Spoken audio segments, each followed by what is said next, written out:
Good evening, dear friends. I think I'm posting back-to-back videos these days, and I'm not really sure whether you'd like it or not. But then, when there is proper material, I do feel like uploading it.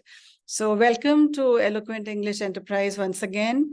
To all my previous subscribers, and a very warm welcome to all the new ones who've just joined, I think, today and maybe yesterday.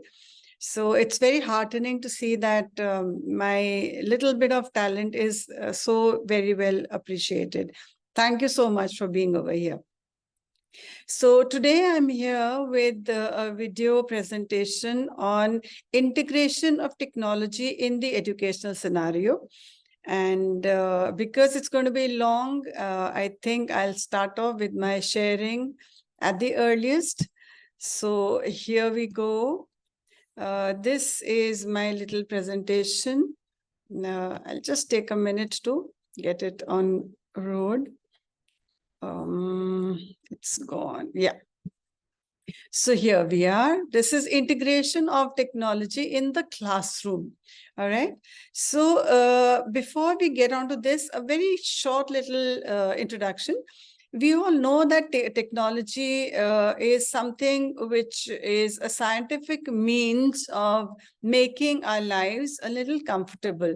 So if we talk of technology as such, how do we define it? So what exactly is technology that we talk about? Technology, in a broad sense, refers to the application of scientific knowledge and tools in order to solve practical problems. Like, for example, if something is hot, we use tongs. Tongs are kind of lever. Okay, so I'm just giving one example. Another one is to enhance efficiency. We have so many gadgets at home to help us around. If you want to cut something, rather than trying to tear it with hands or do something, we have scissors. To cook, we have microwaves, we've got air fryers, we've got pressure cookers. So all these gadgets, they enhance our efficiency and they save time. And of course, they are there to meet our needs. In the summers, we have ACs, we have coolers, we have fans, we have refrigerators to cool our food and to freeze it. And in winters, it's the opposite. We have geysers, we have heaters, we have God knows how many gadgets to keep ourselves warm. So technology is aimed at making our lives comfortable. And it encompasses a broad range of innovations. And what are all these? These are electronic devices, the software that we are using. We have machinery systems to make cloth, to make vehicles, to do mining. I mean, n number of things are there. And these are basically designed to facilitate communication. I'm talking to you through this network. To automate processes. There's so many things, like we have pasteurization, we have curdling, we've got cheese making. I mean, there are so many processes which take place, like even molting, when we extract metals from their ores. So all these are processes which are automated thanks to innovations of technology. And of course, these are aimed at improving the overall quality of our lives. Now, coming to the main point, the crux, technology plays a crucial role in modern classrooms. And how does that happen? It facilitates personalized learning. Teachers can now focus on different kinds of needs of different students and utilize or make use of tools which are available to them. It makes complex subjects more engaging, something which used to be very difficult for us when we were students. It's been made simpler. You have YouTube videos, you've got presentations, you've got everything there as a software to make things easier for you and interactive as well. It fosters a deeper understanding of concepts. Like, suppose if we take the circulatory system, we used to just have, when we were students, we only had a textbook where there were diagrams. Now, they were still diagrams. Now, you can actually see videos or presentations where you can see the blood circulating in the body, or how does the kidney function, or how do the lungs function. So all these things, they are made readily available to the students for better understanding of concepts.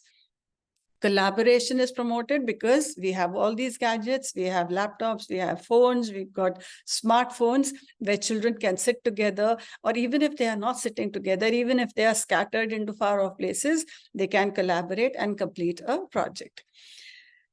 Other than students, they also provide educators with lots of tools to do all these things. Efficient assessment. We used to make report cards physically, and if there was an error, then hey presto, you would have it from your principal.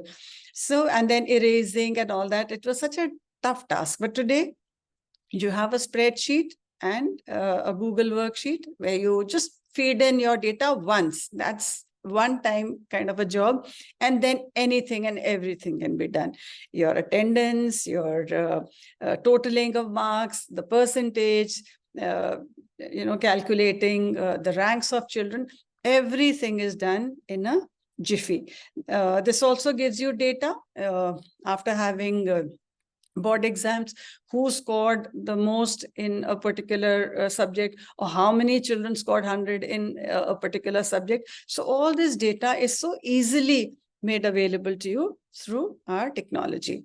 And personalized feedback is also there. You feed in something and it goes to the child, which is very important for their overall development and progress. Modern technology contributes to more effective teaching strategies. And because this is a rapidly evolving digital era, every day there are new inventions. Every day you find new gadgets. Who had heard of an air fryer earlier? Who had thought of how the mobile phone can be used? It has taken over everything, all functions. Alarm clock, phone, of course, messaging, attending webinars. So everything is there right in your hand in that small little gadget, which is known as a mobile phone. So this technology, if we integrate in the classroom, of course, everything has a flip side. We'll discuss that later. But if we integrate this technology in our classroom, we are going to prepare our students for their future lives, because this is going to provide them those essential skills which are very important for them in their later lives. So how does this transform teaching and learning? Firstly, we have to change our mindset. We have to embrace a growth mindset. The first point is shift your perspective. Don't think that AI is going to take your place. It can never do that. Embrace continuous learning. There is no age to learn. Whatever is your age, you can keep learning. I did my GCE in my 50s, right? So there is no age to learn anything. If you have that mindset, you can do that any time of your life. Then we need to learn how to align technology with our learning goals. Okay, if I have to do geography, I'll use Google Earth. If I need to do something like if I'm trying to navigate, I will use Google Maps. If I am an artist, I will use probably Google Drawing. Right? If I'm a writer, I will use a blogger and maybe Scholar. So then Google Trends, there are so many tools which Google has provided all of us. So when we are doing this, we are not supposed to get caught up in the latest gadgets. Okay, these gadgets will keep on changing, but the underlining factor is that we must continue to evolve and not get stuck at any point, anytime. And we must learn to integrate all this learning, the gadgets, the tools, the new learning. We must integrate everything to the best use of our ability and also for the best possible use in favor of our students. Examples I'll give you. To boost engagement and interaction, we have interactive whiteboards. I need not elaborate on this. You know how much it can, how many things, how many functions can be performed on these whiteboards. We have digital games and simulations. Even if it is Mario, we can teach our children the coordination of eye and hand movement. We have polls and quizzes with the help of Google Forms or any of these digital tools. We can put some questions to our students, and we can also take their opinion about certain things. It's become a whole lot easier to do all this today. Then how does this help us? Because we also have to enhance the differentiation and personalization of education. How? We have to have adaptive learning platforms as per the requirement of children or our students. We must have the ability to change the curriculum, not exactly the curriculum, but the subject matter. If a child is not able to learn in a particular manner, then we have the freedom to use another method to make them understand a certain factor. We have online tools and resources to help us differentiate the needs of our students and to personalize them. So accordingly, as per now, somebody may actually put up a question and say there are 40 children in a class, maybe. So how do we differentiate and how do we personalize things? See, basically, normally, all students do not require that much of attention. There are a few counted, you can count them on fingertips. Those students need special attention. So I'm sure all of us teachers can do that. And we can give them some extra time and attention. Also, we must respect the creativity of students, and we must give them tools which can make them express their creativity in their own indigenous manner. Because all children are different, and it's their experience which teaches them a lot, and experiential learning is the in thing for today. Technology should also promote collaboration and communication. So we must go in for collaborative documents and presentations. We must give it as a project to our students to be together and perform different roles. Somebody can write, somebody can make a video, somebody could probably give those titles to it, somebody can look for drawings, somebody can make a data analysis chart for it. So let different kinds of children collaborate for a particular project. Online discussion forums, I need not elaborate what we are doing these days. We're having so many webinars. It's because of this platform which has been given to us. It's a boon. So we discuss so much on these online forums. Video conferencing and virtual field trips are very engaging and very interesting. Students can be grouped together through Google Groups, and you can have a very, very fruitful conference over there. And virtual field trips, I really enjoy. Sitting in the confines of our home, in the comfort of our own four walls, we can go to any number of countries in a jiffy. You can visit the Leaning Tower of Pisa in 5 minutes.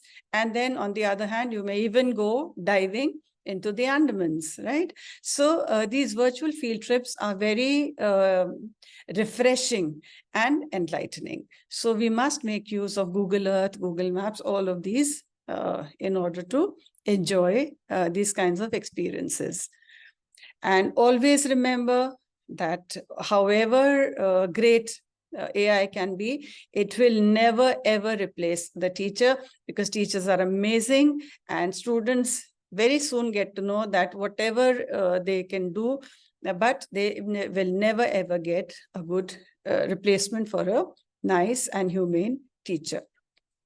We as teachers must focus on critical thinking and problem solving, because that's the in thing. Critical thinking is thinking out of the box, thinking something out of the ordinary.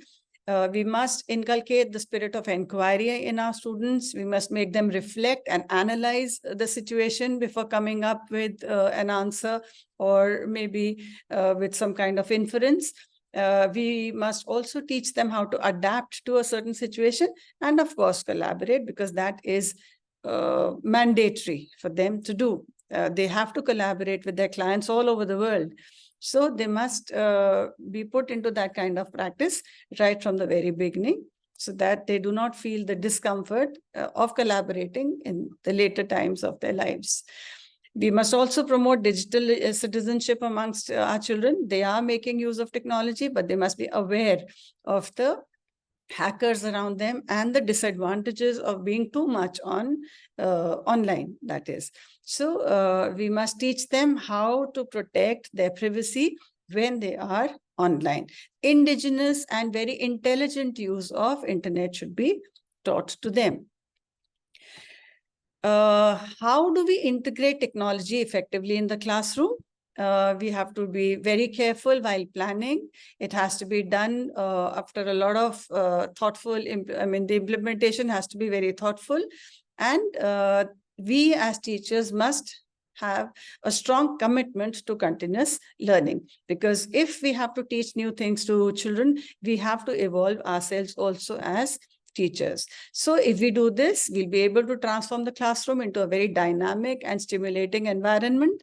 And in this kind of an environment, you will have learning which is highly effective, and also it's going to be long-lasting and impactful. And that is the crux of the entire matter. That is the education or the new learning which we make our children do. It should be long-lasting, permanent, and impactful, something which they can actually put to use in their later lives. In conclusion, I can say, remember, the possibilities are endless when you have these gadgets with you, when you have technology at your hands. So you're free to explore, you're free to experiment, and have as much of fun with technology as possible, and integrate it into your classroom. Yes, as I said earlier, there is a flip side. The children are making use of Grammarly. Somebody just told me in the webinar. So we must give them, access which is not totally free. It has to be a reserved kind of access which needs to be given to children. All right. They must not be allowed to access everything on the net. So let this technology be a tool which empowers you as an educator, and it makes your students reach greater heights. They make continuous progress, and they make good progress in learning. And also, we ignite a spirit of discovery in our students' minds. So here we can see the cartoon is going into exploration, and knowledge is continuously growing. So thank you, everyone, for being over here today. I hope I did not take too much of your time. And if you wish to go back, you're most welcome to rewind and go back. And you can even take screenshots of places or slides which you think were relevant to you. So I end my little webinar over here now. Thank you so much once again to all of you for being on board with me, and for your encouraging remarks. I do get on WhatsApp as well. So it makes me feel very, very fulfilled. So I take your leave over here, and thank you. And I'll be back with something more meaningful very soon. Bye-bye. Have a wonderful Tuesday tomorrow. See you. Bye-bye. All the very best. And thank you so much once again. Please do like this video if you have liked it, and share if you feel so. Thank you. Good night. Bye-bye.